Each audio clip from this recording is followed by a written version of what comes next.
Yeah. What's that?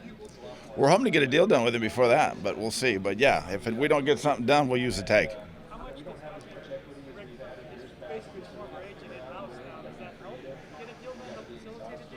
You would hope so, but I think, bottom line, it's got to be fair for Justin. It's got to be fair for us. So hopefully we can get to that point, and no matter who's representing him or us, that we can come to an agreement. With Rizzo in that role, take less advice, but just kind of letting him remove himself from the equation. No, he'll be right in the middle of it. Yeah, he'll be right in the middle. But I think that, as I said, I think we'll be able to hopefully get something done with Justin. He's an important piece of what we do, so want to get something done. What's that? I'd met Rich a couple years ago and then, talked to him a couple times. Just thought that at this point in time it was good for, a change. He was very difficult to negotiate against. He did a very nice job, when we were negotiating against him. And so, plus he had the experience of being on the football side, on the team side before. I was excited that, he came back and we were able to hire him. So I think it's going to be so far it's been great. What's that now?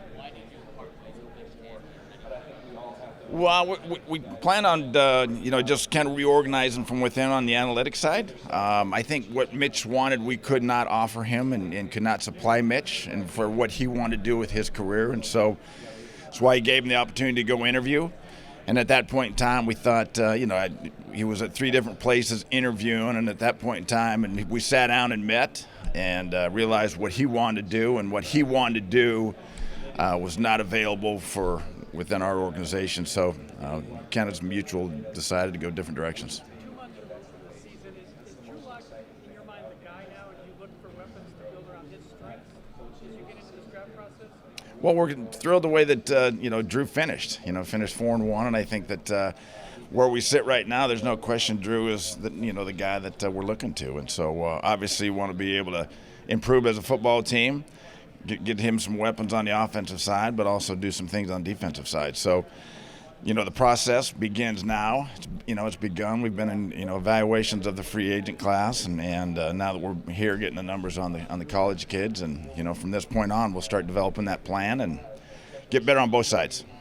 John, one of the challenges all this year, so many available experienced quarterbacks. There might be dominoes to fall depending on where those guys play. Is it hard as a team builder to know exactly what you want to plan out, given those pieces? Well, I think that we're, having since Peyton retired, trying to look for that guy. It's a tough position to fill, and I think that with where we are, we're excited about Drew.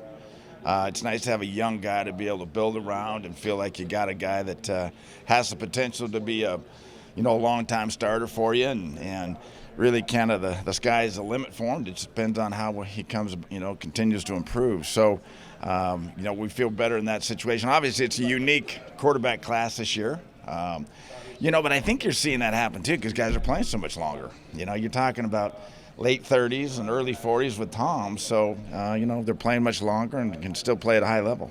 Did you play until you were 43, 44, 45? You never know, possibly. But, I think that, the game's changed and, I always hated to go back when I was in my time, look at the old guys back. I'm sure the young guys now hate to look back at the old guys. So I enjoyed the time when I played. From your experience, though, what's it like for Ben Roethlisberger? He's going 38, how can you relate it all to what he's doing? Yeah, I think the older you get, the harder it is to heal. That's what I found. And so I'm sure that, Ben's not going to come back off that elbow surgery as at 38 as he would have at 25. But I think with medicine today and the way that these guys take care of their bodies, the potential for them to come back and be successful is much greater now than it used to be.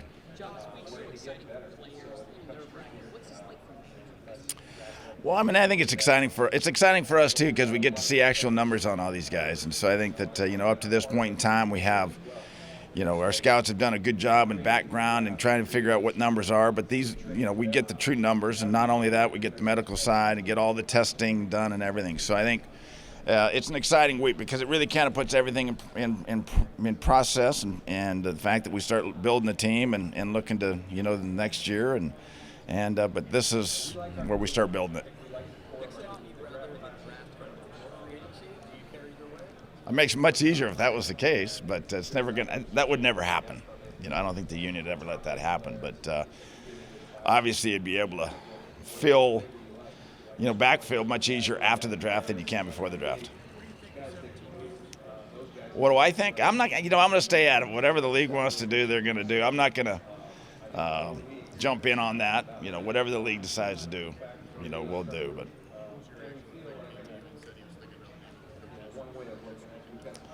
I was fine with that. We talked about it, and I think with the time that he's going to have them spend on the college tape this week, and strictly do college, and that's it, and not do anything else. I think it's a good week for the coaches to really kind of concentrate on that, and instead of coming out here and so many different things going on, I think it's we're going to see how it works and go from there. What's that? Our depth at cornerback? I think we have to get better there. That's one area that we're looking to get better. I think we got better as time went on, and we had some young guys. We had some injuries there. Bryce didn't play last year. We relied on him, and Chris had to stay outside a lot more because Kareem played safety. So there was a lot of moving parts in the secondary, but that's an area that we're looking to hopefully get better this offseason.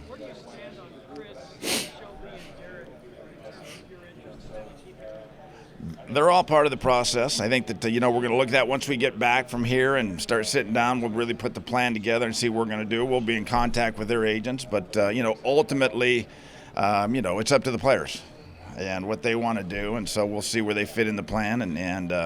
But, obviously you always want guys back like that. But, you never know how it's going to happen. Why now? Because we take some time off after the season. And then we have still plenty of time until we get to free agency. So, we still have, 3-4 weeks till free agency even opens.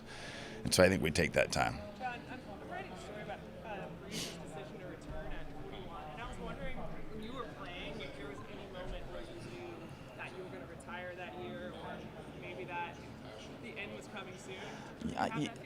You know what? I got banged up a lot my last year. I pulled a hamstring, which took about 3 weeks to come back. And then I hurt some ribs. It took a couple weeks, and so I think at that point in time when I wasn't healing nearly as fast, and then as the season went on, we had such a good team, we were able to win the championship. I kind of looked at it and said, okay, why? Looked at the big picture, and could I probably come back? Yeah, I could have probably come back, but the exit for me was a perfect time, having 2 world championships, and so decided just to kind of walk away. But do you buy into the theory that with a quarterback, their legs go first before their arm goes? Because everyone always talks about defining arm strength with whoever, but I've heard quarterbacks say it's actually their legs. Yeah, I think that's the case. But we protect them so much better now than we used to, right? So therefore, it's easier for them at 41 years old to take those hits, and I think that's the hardest thing is taking those hits at that age and be able to, even if you're not hurt, just to be able to bounce back and be ready to go the next week is, to me, what's the hardest thing. And so as long as they can keep them upright and not keep them, prevent them from being hit, then I think they still have a chance to be successful. But I also think that, when it starts to go, it goes pretty fast. There was a handful of good left-handed quarterbacks when you were playing. There's none now. There hasn't been a left-handed starter in the league since 2017. Why do you think that is? I don't know. I was thinking about that question the other day. I was thinking, wow, there's no left-handed quarterbacks left. And so that's a good question. I don't have that answer.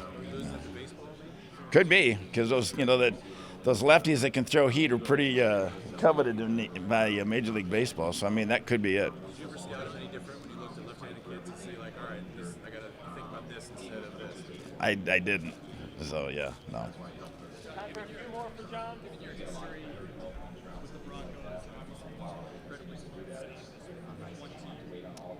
Can you ever picture Tom Brady playing somewhere else? Thinking just from my point of view, I hope not. But that's up to Tom. And I think when you think of Tom, Tom's always going to be a New England Patriot. But he's at the time of his life. He still wants to play. It'll be interesting for him to kind of explore and see what's out there. And I'm sure that's kind of exciting to him to kind of look around and see what's available. So I'm just glad that he's thinking about playing again. He's great for the game, and he's been great for this league.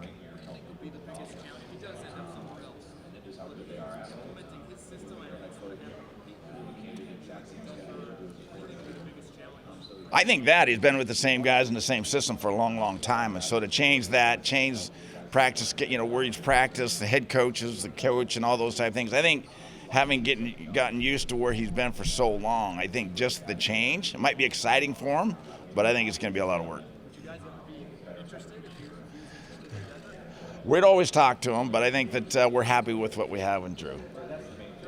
Last one, Arnie. What do you think of the wide receivers for